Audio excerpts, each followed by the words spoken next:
رات کا وقت تھا۔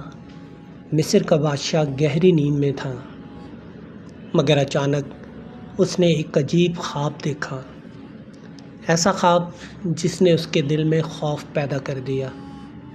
اس نے دیکھا 7 موٹی گائیں اور 7 کمزور گائیں، اور حیرت کی بات یہ تھی کہ کمزور گائیں موٹی گایوں کو کھا رہی تھیں۔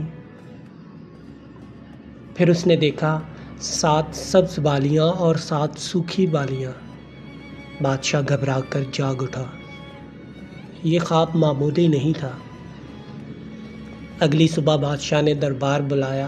وزیر، مشیر اور خوابوں کی تعبیر بتانے والے سب لوگ جمع تھے۔ بادشاہ نے اپنا خواب سنایا۔ میں نے دیکھا 7 موٹی گائیں اور 7 کمزور گائیں، اور کمزور گائیں موٹی گایوں کو کھا رہی تھیں۔ پھر اس نے پوچھا، اگر تم خوابوں کی تعبیر جانتے ہو تو مجھے اس خواب کا مطلب بتاؤ۔ درباری ایک دوسرے کی طرف دیکھنے لگے۔ کسی کے پاس جواب نہیں تھا۔ آخرکار انہوں نے کہا، یہ تو بے ترتیب خواب ہے اور ہم ایسے خوابوں کی تعبیر نہیں جانتے۔ بادشاہ اور زیادہ پریشان ہو گیا۔ اسی دربار میں ایک شخص موجود تھا، وہی شخص جو کچھ سال پہلے قید خانے میں تھا، وہی جس کا خواب حضرت یوسف علیہ السلام نے صحیح تعبیر کیا تھا۔ اچانک اسے یاد آیا، قید خانے میں ایک شخص ہے جو خوابوں کی تعبیر بہت خوب جانتا ہے۔ وہ فوراً بولا، مجھے قید خانے جانے کی اجازت دیں، میں اس خواب کی تعبیر معلوم کر کے آتا ہوں۔ قید خانے کی دیواریں خاموش تھیں، وہی تاریکی، وہی خاموشی، اور انہی دیواروں کے درمیان حضرت یوسف علیہ السلام موجود تھے، ایک نبی جو ظلم کے باوجود صبر سے رہ رہے تھے۔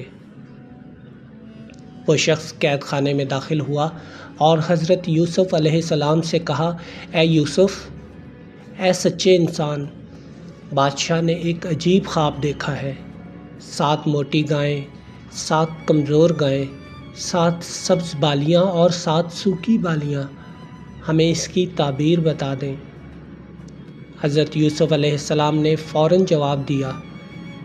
انہوں نے کہا، تم 7 سال تک مسلسل کھیتی کرو گے، جو فصل کاٹو اسے بالیوں سمیت محفوظ کر لینا، صرف تھوڑا سا کھانا استعمال کرنا۔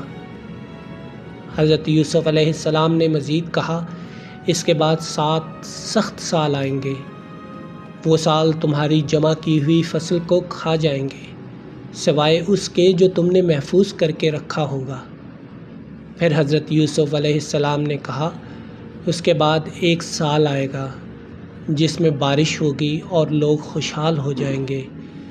یہ تعبیر صرف خواب کی وضاحت نہیں تھی، یہ ایک مکمل منصوبہ تھا جو مصر کو تباہی سے بچا سکتا تھا۔ وہ شخص فوراً دربار میں واپس آیا اور بادشاہ کو پوری تعبیر بتائی۔ دربار میں خاموشی تھی، بادشاہ حیران رہ گیا۔ بادشاہ نے کہا، اس شخص کو میرے پاس لے کر آؤ، میں اس سے خود بات کرنا چاہتا ہوں۔ یہ وہ لمحہ تھا جب قید خانے کے دروازے کھلنے والے تھے، مگر حضرت یوسف علیہ السلام نے فوراً باہر آنے سے انکار کر دیا۔ انہوں نے کہا، پہلے اس واقعے کی حقیقت معلوم کرو جب عورتوں نے اپنے ہاتھ کاٹ لیے تھے۔ حضرت یوسف علیہ السلام چاہتے تھے کہ ان کی بے گناہی سب کے سامنے ثابت ہو۔ جب بادشاہ نے تحقیقات کروائیں تو حقیقت سامنے آ گئی۔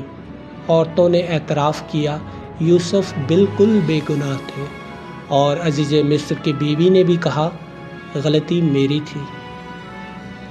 اب حضرت یوسف علیہ السلام کو عزت کے ساتھ قید سے نکالا گیا۔ بادشاہ نے کہا، آج سے تم ہمارے قریب ترین اور قابل اعتماد شخص ہو۔ یہ وہ لمحہ تھا جب ایک قیدی کی تقدیر بدل گئی۔ حضرت یوسف علیہ السلام نے مصر کے خزانے کی ذمہ داری سنبھالی اور آنے والے قحط سے پورے ملک کو بچایا۔